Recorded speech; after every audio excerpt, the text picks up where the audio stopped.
Bonjour, je suis Noussaïba Ibrahimi, statisticienne à l'Institut Gustave Roussy. Aujourd'hui, ma présentation s'intitule « Transition SAS à R en recherche clinique, traduction et validation de macro-SAS ».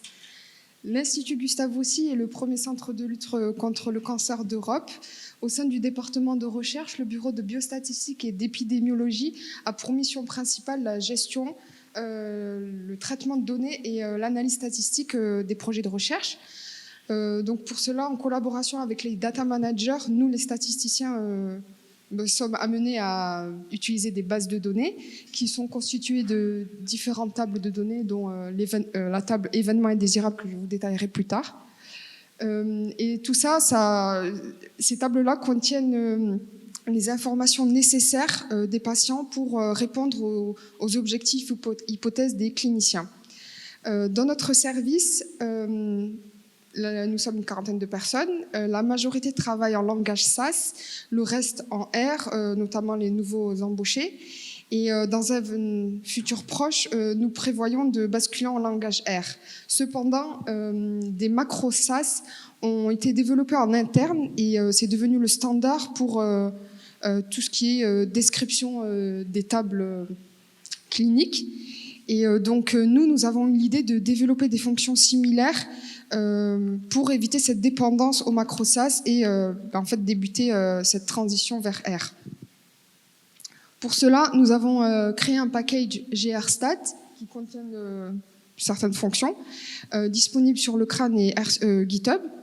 Nous, en fait, ce qui nous manquait, c'était des fonctions qui décrivaient des tables d'événements indésirables, appelées aussi tables de toxicité. Ces tables-là sont très importantes dans un essai clinique parce qu'elles recueillent l'ensemble des déclarations que les patients font aux médecins des événements indésirables depuis leur inclusion d'un essai jusqu'à la fin du suivi de l'étude.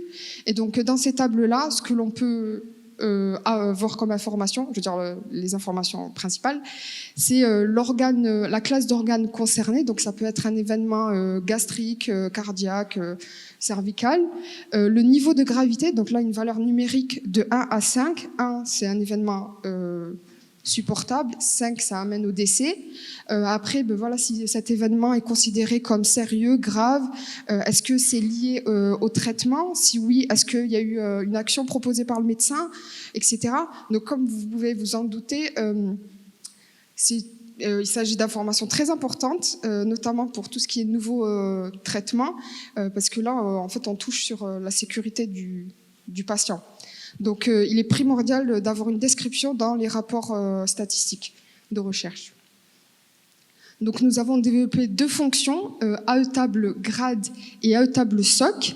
Donc là, voici un output, un exemple, un aperçu des sorties.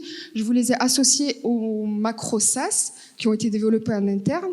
Et donc là, brièvement, AE-table grade vous liste les effectifs des patients ayant déclaré un grade, au minimum, un événement de grade 1, 2, 3, 4, 5.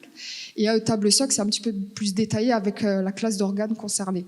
Donc les macros SAS sont validés. Moi, mon travail, c'était de valider les fonctions R en prenant comme référence les macros SAS, les sorties SAS.